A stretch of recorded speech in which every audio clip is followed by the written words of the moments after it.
India में शायद ही कोई ऐसा घर होगा जहां पीडीलाइट के प्रोडक्ट्स यूज ना किए जाते हो। कारपेंटर का फेवरेट फेविकल हो या हमारा पसंदीदा फेविक्विक। लेकिन क्या आपको पता है, इस ब्रांड को शुरू किया था एक चपरासी ने जिनका नाम था बलवंत पारेख। आज इस इंस्पायरिंग जर्नी में हम उनकी कहानी जानेंगे। फेविकोल की कहानी शुरू होती है 1925 से, जब गुजरात के महुआ गांव में बलवंत पारेख का जन्म हुआ। उनके दादाजी मैजिस्ट्रेट थे और उनसे प्रेरित होकर बलवंत ने लॉ की पढ़ाई शुरू की। लेकिन ब्रिटिश शासन के दौरान क्विट इंडिया मूवमेंट में शामिल होने के लिए उन्होंने पढ़ाई छोड़ दी। बाद में अपनी जिम्मेदारियों को निभाने के लिए उन्होंने मुंबई में पढ़ाई शुरू की और कई छोटे मोटे काम किए, लेकिन आर्थिक स्थिति खराब रही। बलवंत ने वकीलात न करने का फैसला किया क्योंकि यह उनके नैतिक मूल्यों के खिलाफ था। इसके बाद उन्होंने एक लकड़ी के व्यापारी के यहाँ चपरासी की नौकरी शुरू की।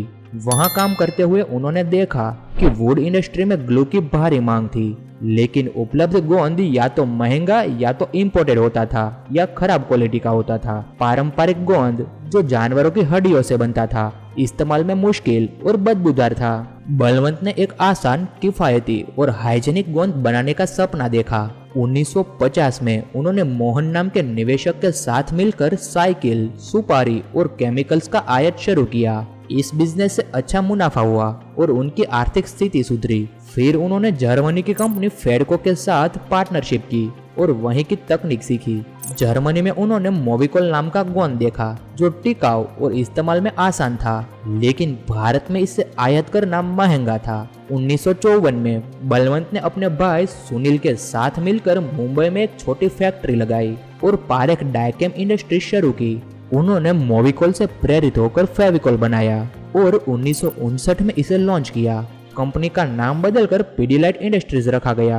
शुरुआत में फेविकोल को स्वीकार करना मुश्किल था क्योंकि कारीगर ट्रेडिशनल के आदी थे और बड़े ग्राहक इसे सस्ता समझकर नजरअंदाज करते थे।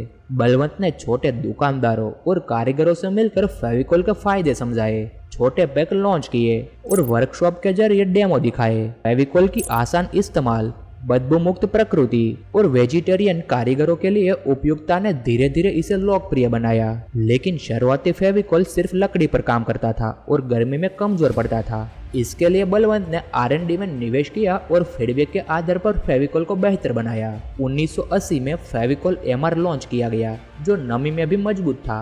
1985 में फेविक्विक लॉन्च हुआ जो लकड़ी, प्लास्टिक, मेटल और रबर को तुरंत जोड़ता था। बाद में डॉक्टर फिक्सिट, एमसील, हैटेक्स जैसे प्रोडक्ट भी आए। आज पीडीलाइट इंडियन एडेसिव मार्केट का 70% से ज़्यादा हिस्सा रखता है।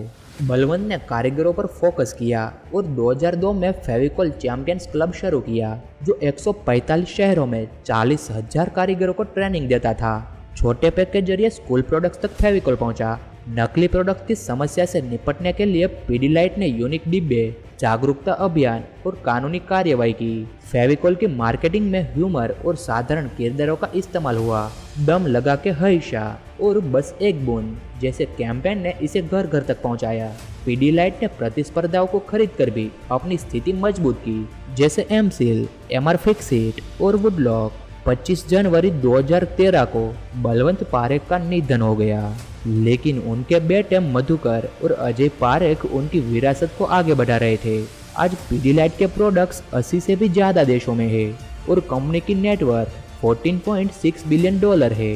पीडीलाइट की सफलता सिखाती है कि मेहनत, इनोवेशन और सही मार्केटिंग से कोई भी ब्रांड लोगों के दिलों में जगह बना सकती है। ऐसे ही वीडियो को देखने के लिए हमारी चैनल को सब्सक्राइब करें, लाइक करें और अपने दोस्तों को शेयर करें।